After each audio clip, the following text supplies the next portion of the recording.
Tout le monde a déjà entendu dire qu'un livre peut vous changer la vie, mais il y a une légende bibliophilique qui suggère qu'un livre peut aussi vous y conduire. Tout commence dans une bibliothèque universitaire de Prague, en 1928. Un jeune archiviste nommé Elian travaillait tard dans la section des textes interdits, une zone poussiéreuse et humide où l'air sent le papier pourri et le cuir ancien. C'est là qu'il découvrit, coincé entre deux traités de démonologie du XVIe siècle, un ouvrage qui n'était pas répertorié dans les catalogues. C'était un livre épais, relié dans une matière sombre, qui semblait étrangement souple, presque tiède au toucher. Il n'avait pas de titre sur la couverture, juste un symbole gravé qui ressemblait à un œil fermé.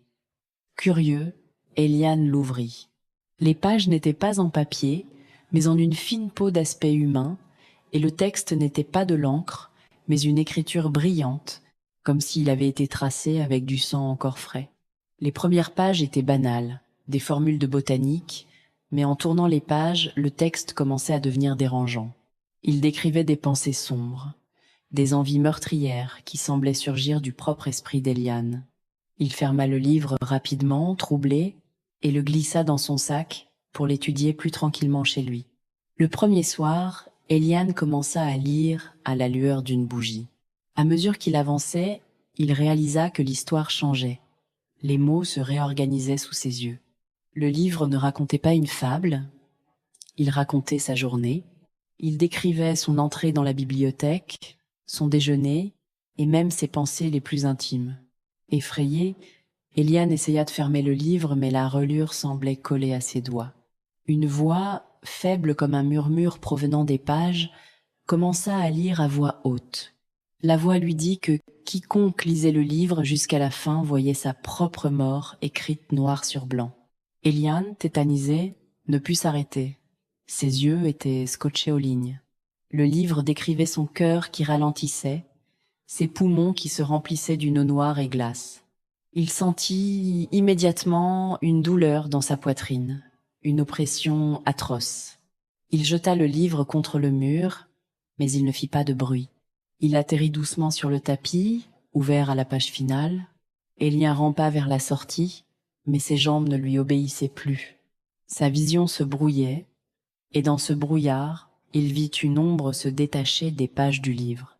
Elle n'avait pas de visage, seulement cet œil fermé, incrusté dans la chair. L'ombre s'étira, enveloppa Elian et le tira vers le sol. Dans un dernier souffle, il lut la dernière phrase, et le lecteur rejoignit l'encre pour l'éternité. Le lendemain matin, ses collègues le retrouvèrent mort sur le sol de son salon. Son corps était sec, comme si tout son liquide corporel avait été aspiré. Pire encore, il n'y avait aucun livre. Mais si l'on regarde de près les photographies de l'enquête, on peut voir que les veines de ses bras formaient des motifs qui ressemblent étrangement aux lettres d'une langue ancienne. Le livre ne tue pas seulement le corps, il transforme la victime en une nouvelle page de son histoire sombre, attendant que quelqu'un d'autre l'ouvre pour continuer le récit.